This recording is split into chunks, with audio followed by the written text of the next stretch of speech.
My name is Bill Egan.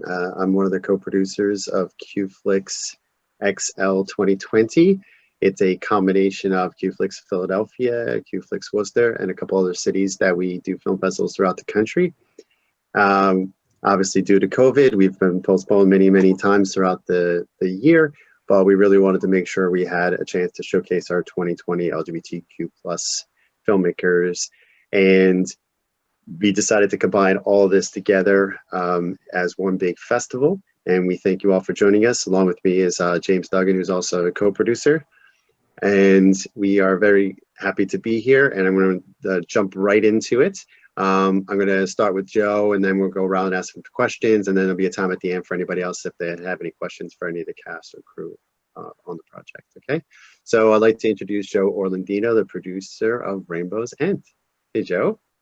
Hello, everybody. Hi. Thanks for having us. And again, it's a real honor to have our film in the festival. And I hope everybody who's seen it so far has enjoyed what we put together. We have a very talented group of people here on the screen. I'm just in awe of what we put together. So thank all of you that were on the cast and crew. Thanks for having us. Yeah, you're welcome. Thank you. It is nice to see everybody's faces from watching the film and enjoying the film so much, and then see all the people behind the scenes, see their faces and get to meet you as well. So Joe, I guess we'll just start right into it. Sort of what was the genesis for the project? Like, how did all this begin? Oh, gosh, I would say about 5 or 6 years ago, I was waiting for a cab in front of a iconic bookstore here in Chicago called Women and Children's First. And I was looking through the window as I was waiting for the cab, and it was story time. And there was a bunch of little kids and sitting around listening to a storyteller. And they're probably about 6, 7 years old. And they were enthralled with whatever the story was, except for one kid. He was having none of it. And he was running around, knocking books off the shelves and hitting kids in the back of the head. And it was just kind of fun to watch him. And my cab came, and sitting in the cab on the way back home. And I was thinking about this kid. What do you do if that's your kid and you want him to be a nice little boy and sit there and listen to the story, and he's not doing it? And for some reason, it was at the point I had heard about the Mike Tyson case, and Mike Tyson was having some problems, and the whole XYY issue came up. Boys having an extra Y chromosome, they could possibly be prone to violence and just being off the charts with their behavior.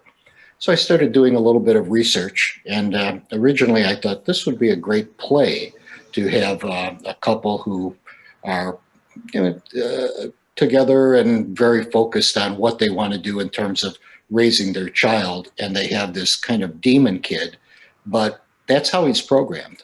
It's not anything he could be cured of. It's literally in his DNA. And the more I thought about the project, I said, perhaps this could be a film. And I began my research in finding a screenwriter, and one thing led to another. And then I met my friend, colleague, and screenwriter, Jennifer Cooney, and we just hit it off. I asked for a couple page synopsis. I put it out there, and I got probably 120 responses. They were all a page or two. Jennifer's was about 7 pages, but it was in the A pile. As I started reading it, I said, oh, this person. And after I read her 7 pages, I called her up, and things started progressing from that point. I'll toss this over to Jennifer, and then I'll come back to how Tracy got tied in and how we started casting things. And I'm going to pass the ball over to my friend and screenwriter. Right. Hi everyone.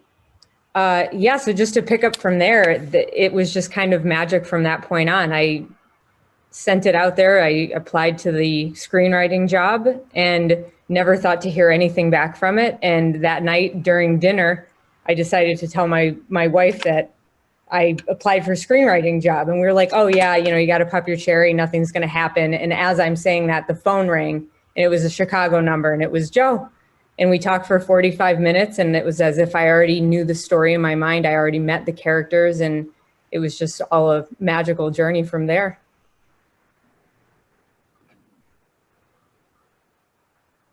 Had you had any experience or knowledge of the extra Y chromosome, I would say, situation or anything to that effect? No, none. No, he told me what the story that he wanted to tell. And to me, the XYY, as it was understood in its earlier years, was a perfect mirror for being LGBT and the misunderstandings that carried in its earlier years. So to me, they were a perfect mirror for each other. So having that realization just really guided me the whole way through. Great. Awesome. Thank you. So Joe, you came up with this great idea, and then you got this amazing screenwriter to work with. And then, so what was the next step in your process from there? Well, I had been going to several markets over the years, going to Cannes for about 7 years and AFM. And 1 year I was at AFM. I had a colleague who said, you have to meet a director friend of mine. And I met Tracy, and we started a professional friendship. And when Jennifer basically put the script together, I reached out to Tracy and I said, would you be interested in taking a look at this project? And she did, and the ball kept rolling forward. And Tracy, I'll let you pick it up from here, as how that basically materialized when you and I connected. Yeah. So yeah, no, I got a phone call from Veronica, a friend of mine, Veronica Craven in San Francisco, and said, I just gave your number to Joe, and he's got a film, he's looking for a director. So we met in the hallway at the AFM, and that was a lot of fun and really exciting, and we hit it off and just, kept talking for the next year or so. And then I got to read the script, and there's just a lot of really great edgy dialogue in the script, and it was a lot of fun to read, and challenging in some ways too. And so I thought, oh, this would be a really exciting project to direct. And I just want to add a little disclaimer about XYY, because like most everyone on the project, I knew nothing about it when I first started, and learned about it a lot. And in 1993, there was a TV episode of Law and Order called Born Bad. And it focused on a guy who had an extra Y chromosome. And in the beginning, when it was discovered, people thought that the prisons would be full of guys with an extra Y chromosome, but they found out that was not true. And research and study today has completely, negated that definition of XYY. All it really does is make boys who have it grow taller faster. That's really all it does. There's not that, but the problem was that it really became stigmatized at the beginning, partly because of that Law and Order episode, which is, really well written and well shot, well acted. It's wonderful, but it kind of, it's a shame it was misrepresented, but they didn't know. It's taken a long time for science to figure out what it was all about. So much so that in the UK, there was a TV series that ran several seasons. It was called The XYY Man. And again, this was early on when the extra Y chromosome was considered, almost like you have the extra Y chromosome, you are going to be a criminal. It was used in the Richard Speck defense trial and was thrown out. They raised the fact that he had an extra Y chromosome, and subsequently he was homicidal.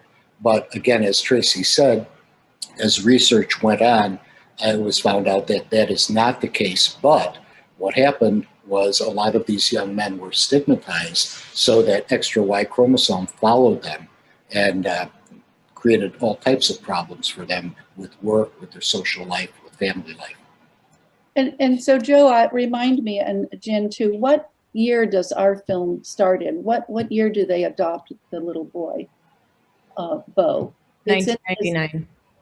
99? Mm-hmm. Yeah, so it's still in the 90s before people understood what the extra Exactly. Y meant, yeah. As Okay, our great. So, psychologist, Aunt Andrea explained so beautifully.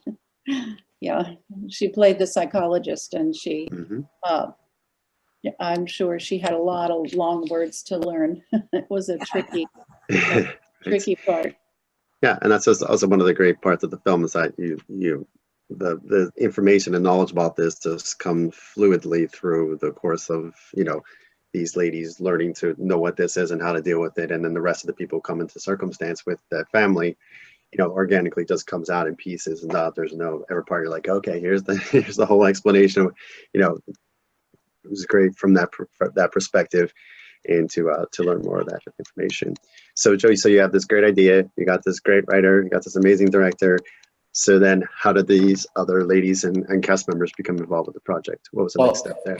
Fortunately, our co-producer, who's also my wife, Lucia Morrow, had been in the arts and theater business here in Chicago for many years and knew a lot of the talent, and had access not only to the talent but to the agencies. And we started vetting who would be the right people for these roles. And I've known Janelle's work for a long time. Amanda, an amazing actress, also, who was in one of Lucia's films. Lucia started working on the casting, and Tracy brought in some people from LA, and we just basically said, these are the people that will make these characters come alive.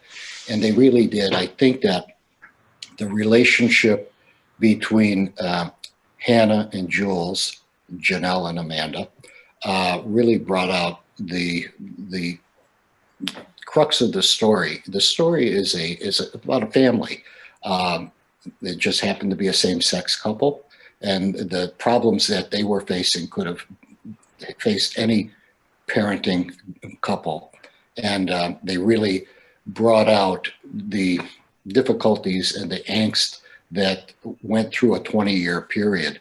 And a fantastic job. I've seen the film literally 100 times, working on subtitling and looking at every piece of dialogue, every scene. Fantastic job. These two and everybody, every actor in this group has been just, we hit a home run. I couldn't have asked for more. Absolutely, I completely agree. So I guess Janelle and Amanda will jump over to you guys. And so what was your first reaction to receiving this project or learning about this project and embracing these characters? Were these the original roles that you were set up for? All that kind of stuff. Sure. So I actually was working on something on the computer and saw an email pop up from Joe in real time, who I didn't remember meeting, but of course I remembered his wife because she wrote reviews. So Joe mentioned that he had a project and he was interested in me submitting some materials for it. And as soon as I got it, I had, just like Jen said, there's definitely been magic surrounding this project because it just seemed to come together and fit so well. Every time I had a doubt or there seemed to be an obstacle, it just melted away. Even something as simple as, well, okay, how are you going to get coverage for everything you thought you were going to be doing for the next month? Because it happened relatively quickly. And I thought it would be a problem, and everything just happened so easily. Everyone was so supportive. Joe was so easy to talk to, and I was very honest about some of the trepidation I had. And again, he just made all those fears melt.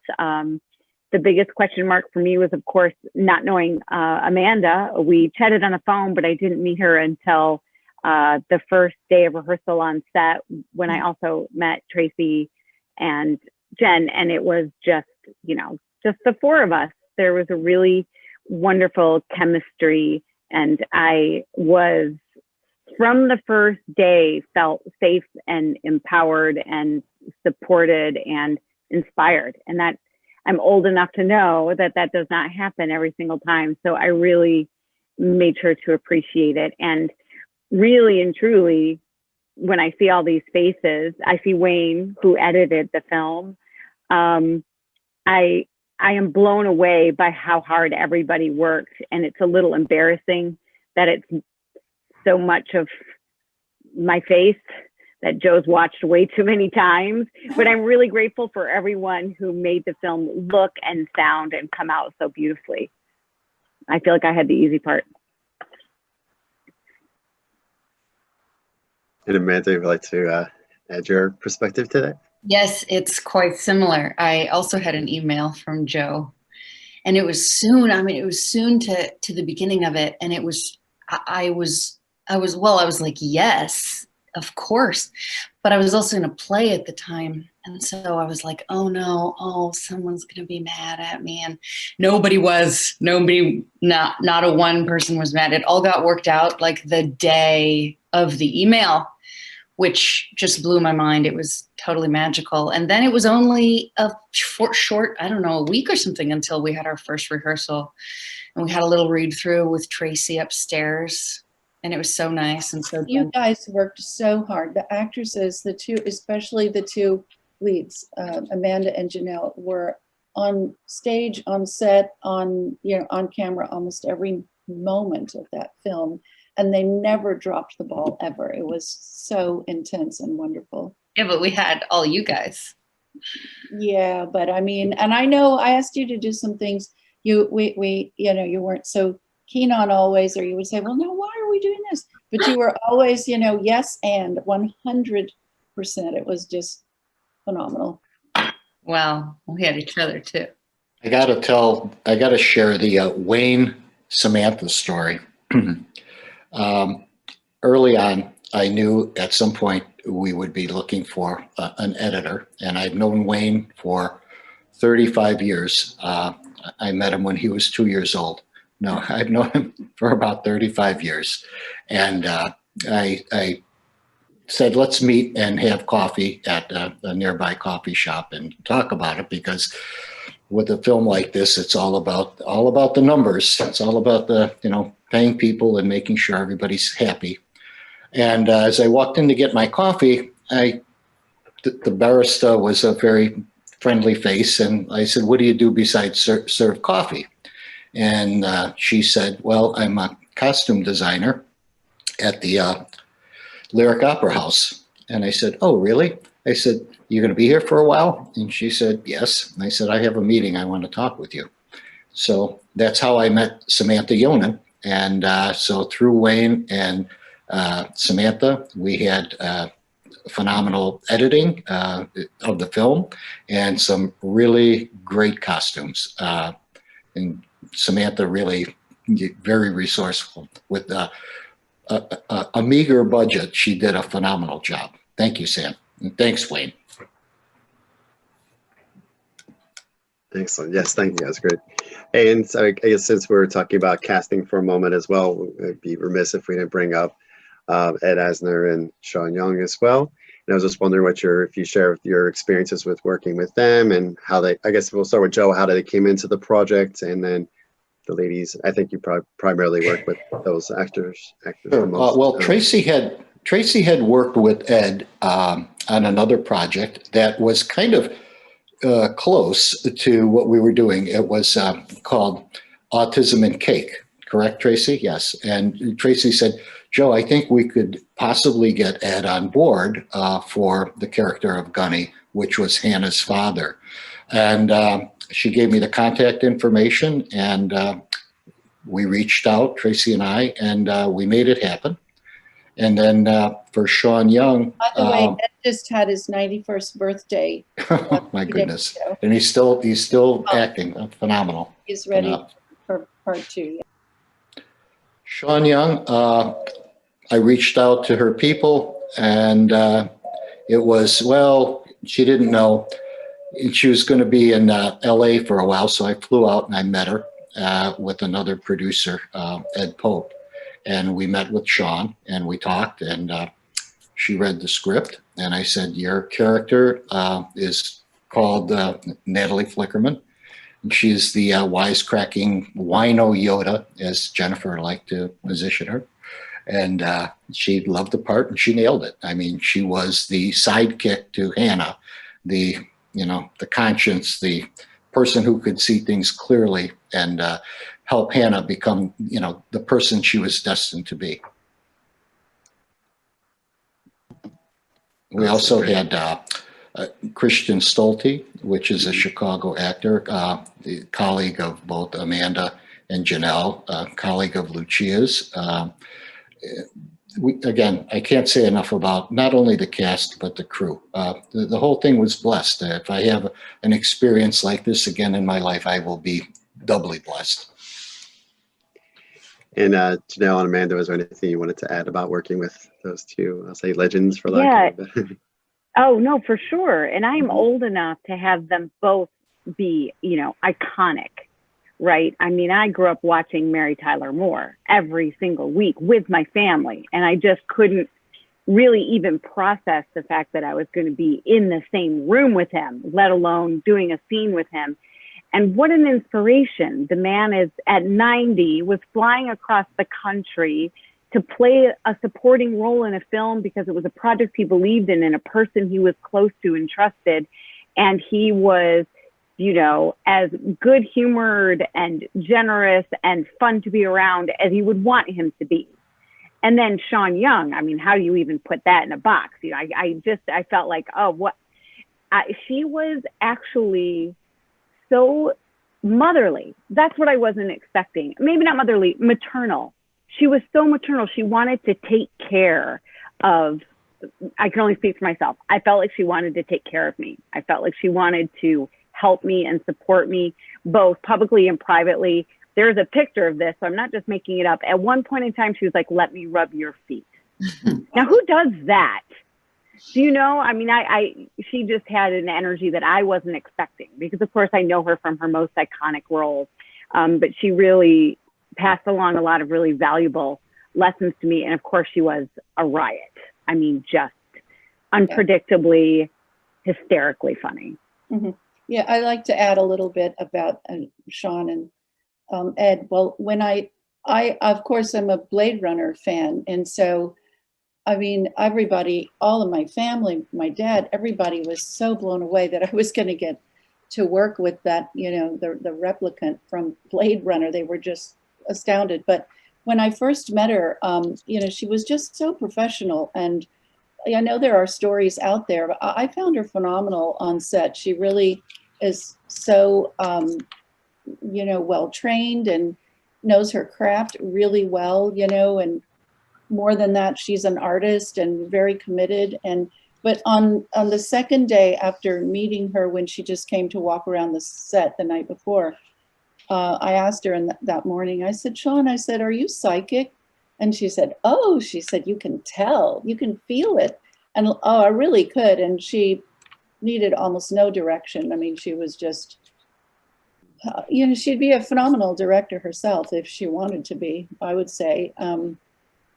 Anyway, she was great. And she's ready to make another movie, by the way, a sci-fi, or we got along great. I loved her. And then Ed is, I convinced the crew to get to, and Jessica, our first AD, to allow Ed to come to set 2 hours later than everyone else so that we'd really be ready to practically roll the camera. And they said, he's going to need to rehearse. He'll need makeup and stuff. And I said, Ed will be ready when he walks on that set. And it was the dining room scene, and we had all the lights up. Everything was good to go. And he was ready, and he was just on the money all the time. And he ate 2 full plates of prop food that fortunately had been prepared fresh. Samantha, you weren't involved in the prop food, were you? I guess not. You were down in costumes, but everyone was shocked that he ate the prop food. It was vegetarian too, by the way. But no, he was just, it's one of my favorite scenes in the whole movie, is that scene with Ed at the dinner table, because he's there with his daughter and his daughter's, partner, and they have a little boy that they can't understand, but he does. It's really a really great scene. It definitely is. And one thing, I guess this knows a little bit more what certain actors do in that I just happened to thoroughly tuck in the back of my head. I was like, wow, he's eating a lot. Like, I don't know. It's just that so it's funny that you mentioned that, because it's just something that stuck in my head. And I thought, I wonder if that was a character choice, because he was like nervous and talking to them and didn't know what to say. So we was like, well, I'm just going to keep eating, or like the sooner I eat, the sooner I can go and end this meal. So. Because he had flown in from LA the day before, so there was a 2-hour time difference, and I don't know if he ate on the plane, but I think he was hungry. So the best part is that he was eating in between takes. Well, and he really, like I really felt it with the character of Jules, that he gets into an argument with, as the dad, and it was as if they, I mean, maybe it's a little corny to say it, but as if they were real. He really put himself in the shoes of his character, and he was so in the moment, and it, it's powerful. You can feel it. He's just an awesome actor, and he brought everyone else in the moment too. He sucked us all in, and it's intense. Yeah. That's amazing. And I would say it's funny that Ed seems to come up, I don't know, just more recently in like several LGBT movies that we've had throughout the recent years. And everyone has sort of had very similar stories. So it's one of those, like, as soon as he walks in, there's just like, oh my gosh, he's here. And everyone just sort of like, it just brings this whole new energy and dynamic to a set like that. Especially because imagine you're all working together, and he's coming in for one piece and doing his thing and then taking off. So it's just that whirlwind that comes in. That happens. He was there for a day, and we did his scene in one day, and we all knew each other pretty well. It was like in our third week, so we were all we had, been around the twist together several times, so we knew what was going on. And we, it was a little bit like a party. I felt like I just wanted him to have a good time, and I knew he would. I knew he would perform. I mean, he is a quintessential performer. That's what he does. He's on cue all the time. Yeah, and Absolutely. He never misses. Awesome. Is there anything, Amanda, that you wanted to add with your experience with those performers? Yes, as everybody was just saying, Ed, when the day that he was coming, everybody was very like, "Ooh, he's almost here." And then he came, and everybody was so nervous. And then he was so warm, and we did the whole scene, and we did the whole day. And afterwards, he was so patient, and everybody got their picture taken with him. And he was so generous and so kind.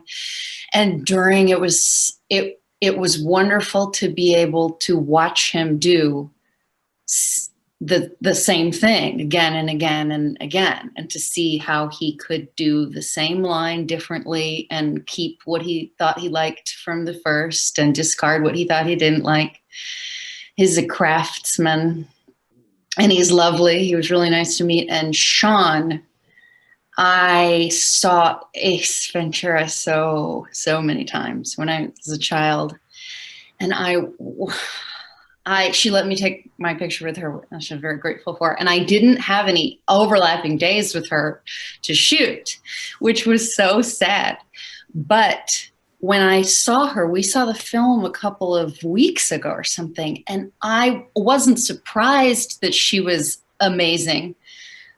She was amazing. She didn't have a huge amount of lines, but she's so vibrant and so alive and so funny. And so, yeah, it was both wonderful. It was a learning experience. Awesome. Amazing. So I guess we'll sort of take the opposite approach. So it was like to have these amazing actors come in and join this cast and this ensemble. Wanted to dive in a little bit about the character he was always there, but we never actually see. And I was just wondering about the process, like from a director's, or I mean, we'll start from a writer's point of view, like developing this character, the, you know, conscious decision to never see the sun, and from a director's perspective, and then from a performer's perspective, how you each approached that sort of concept. Yeah, I'll jump into that. So they actually just remade the movie that inspired me. The movie that inspired me to do that was Hitchcock's Rebecca. And they just remade that. I saw it on Netflix. And watching that movie when I just got hired for the script, it hit me that we could home in so much more on the relationship between these two women if we didn't have a physical presence of Beau, but just his essence being the character. And it was something that never wavered in my mind, even for a second. Even when people challenged me saying, we need to see him, we need to have the kid. I was like, no, it's just not happening. There was never a doubt in my mind that it needed to be that way. And I'm really, really pleased with how it turned out. Yeah, we never really see him, but we see him. Like, yeah. Because of all the work that you all did, we see him, we know who that is, and that's what's in our head as you've all presented to us. Yeah. One of the issues that we discussed, Jennifer and myself and Tracy, was we didn't want the audience to formulate an opinion about this kid. And again, Jennifer's jumping off point, Rebecca, was kind of like the motivation of never seeing him. But if we were to see him, if you had a bad experience with a redheaded kid, or a kid who parted his hair on the left side, or had curly hair, or whatever, all of a sudden you've got an opinion. We wanted the audience to formulate their own opinion about this kid, because he really wasn't a bad kid. He just had a problem that was misdiagnosed, and he had to carry this weight with him for 20 years, this misdiagnosis. And I guess we'll jump to Tracy. From your perspective with introducing this character to the cast, or what was the process that you use in this situation? Yeah, it was very challenging. And I realized eventually that I was one of the few people on set who actually is a parent.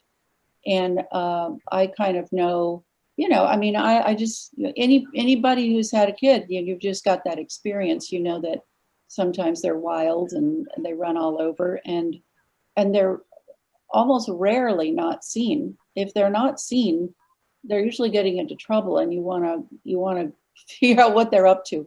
So my goal was, I kept saying, I wanted to be able to account for him. Like, where is he? What's he doing right now?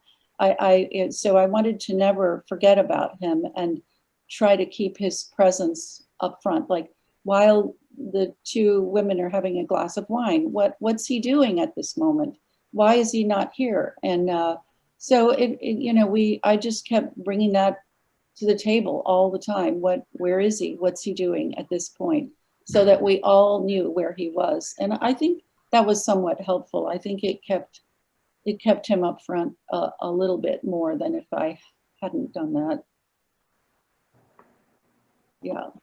I'd like to, I know we have some more of our crew here and some of our cast. If anybody wants to jump in and make a comment, Mayor Haggerty, Steve, Andrea, tremendous character you developed.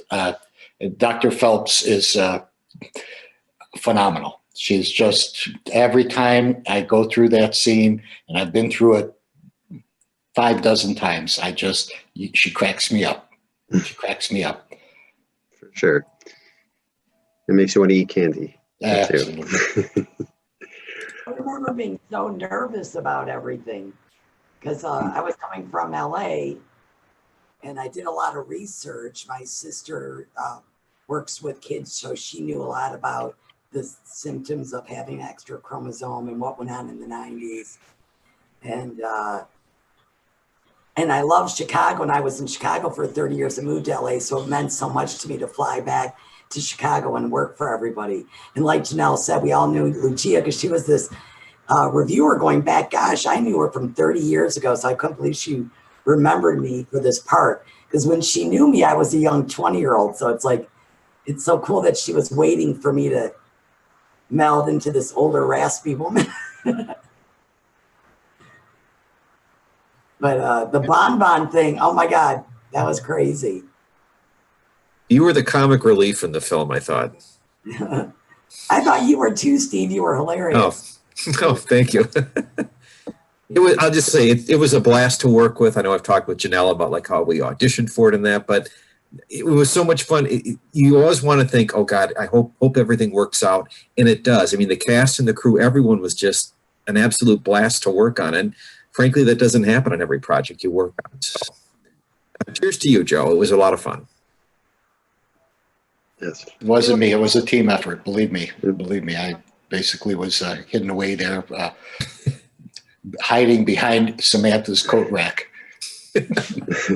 I remember when I first met Dr. Phelps on set, and really just had some really difficult lines, real tongue twisters with medical terms and stuff. And I said, you know, we could cut some of these. I said, would you want to cut some? And you said, oh God, no, I don't change a word or I won't be able to remember them. So we left all those words in there, and she plowed through it and she did great. You know, wasn't that Absolutely. a phenomenal set too for her office? Yes, Was, pretty. yeah, that was Peggy and Mark. It was a really authentic turn of the century apartment in Chicago that I believe it was Mark's sister owned it, and it was like an old time penthouse, and that was their real furniture and real artwork, and I mean it was stunning. Yeah. Yeah, it looks amazing. Mm-hmm. It's amazing. I want to make sure we don't get cut off for time, so I think maybe what we'll do is at this point jump over to anyone else in the audience here, or anybody else in the cast or crew wanted to make a comment or talk about something that happened on set or something that they remember, recall. If anybody has any questions, you can just use the raise buttons or just raise your hand. Any of those would work. Meanwhile, people are getting up the courage to do that. I'm just curious, again, I hate to take everything from an actor's point of view, but just especially for Amanda and Janelle, did you guys have conversations amongst yourselves or in your head, like when you saw Beau at these different ages, like what he looked like? I mean, did you have a picture of him? Did you have a mental image to be like, or did you have your own separate view or perspective? And I guess we'll start with Amanda this time. No, he was very present when he was present in the scenes. So if he was screaming or if he had done something to us. So sometimes he scratched us and threw stuff at us. So then I think we thought about him. And then, yeah, we had Jessica's little niece that one time was Beau's feet.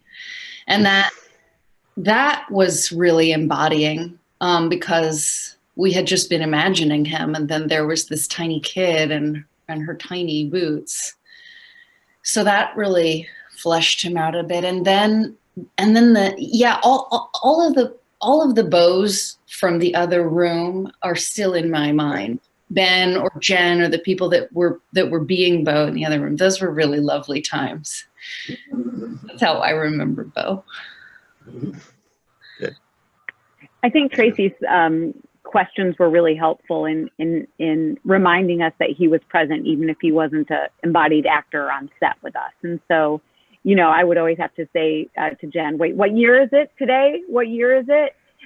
Because I was always playing me, but I wanted to picture how old Beau was because, obviously the film covers quite a large time span. And I actually think the saddest part of the film for me was actually the last day that we shot when we were, I don't want to give anything away, but everyone's seen it, right?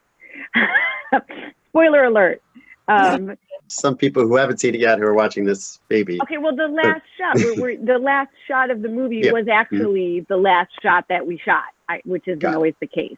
Right. And that's when I had to, when I put Beau to bed in my imagination, that was sort of sad. I didn't realize how real he was to me until the chapter wrapped. And it, like I said, it was very strange to actually do the martini shot as the last shot of the actual movie. But yeah, so Tracy helped keep him alive. But yeah, there are very fond memories of the, Scripty or Jen or whoever was available. I think Tracy's son via teleconference played him at certain times. Okay. The shoes also, the big shoes.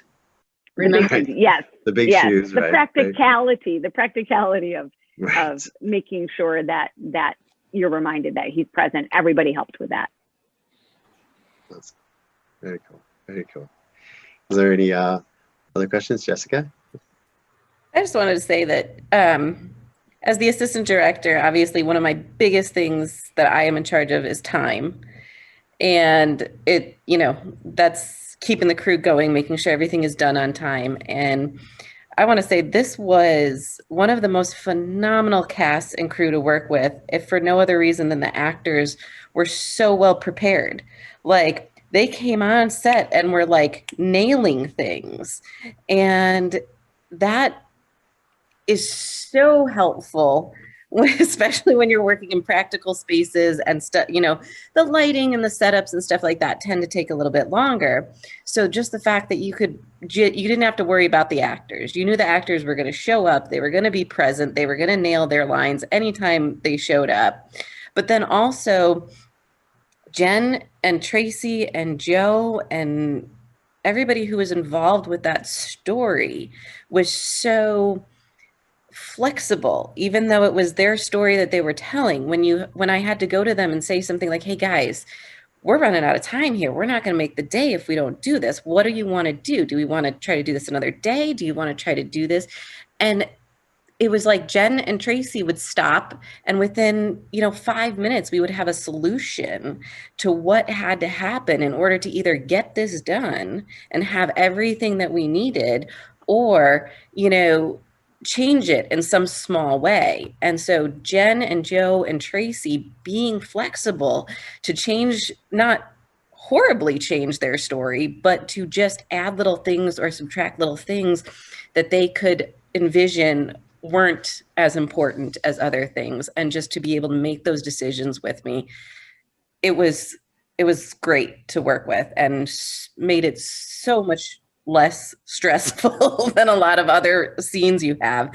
And so so I think everybody coming together like that, the actors just nailing what they needed to do, and Tracy and Jen and Joe just being there to kind of jump in and do whatever had to be done is what made it work. Jessica, you're really a really phenomenal first AD, really great, and she really kept us on the rails. And she would say things like, would someone deal with that pigeon? Because we had a Pablo, he's a beautiful little dove, would be cooing in the background. And but yeah, also, by the way, there is a phenomenal DP on the film, Kevin Otterness, whom Joe knew and found, and we shot on a red, and he had the loan of some brand new Tokina lenses that had never been, they weren't actually even for sale at that time. And so there's a lot of beautiful photography in the film, a lot of pretty, just really great lighting. We had it was first class, it was good stuff. Yeah, absolutely. Completely amazing production value from top to bottom. Tracy, I have to remind you, it was you who said, "Shall we hold for the pigeon?" Which was a highlight, of course, among many. I know that we're running out of time, but before we close here, I just wanted to give kudos to everybody, of course. But Enzo DeRosa just hopped on. Enzo did the original score for the film, and I'll tell you, the music is just phenomenal. Everything is the music, the costuming, the makeup, just a phenomenal group of people, very talented. Again, totally blessed. Thank you, Enzo. Thank you, Angela, Amber, Wayne, everybody. I wish I could give everybody a big hug, but Thank you. And thank you, qFLIX, for the honor of being part of this festival. Sure, it was our pleasure. We're very One happy. of the 25 coolest film Yes. festivals in the country, Yes. right? You're helping us secure our next year, our next year, retaining that I mentioned. So, well, thank you all for joining us. If you happen to be watching this prior to November 30th, you can check out this amazing film at qFLIXphilly.com. Thank you all. We look forward to seeing what comes up for you next. Please, you're all part of our qFLIX family, so please stay in touch. Please let us know what projects you're working on, how we can support you and promote you. We would love to do that.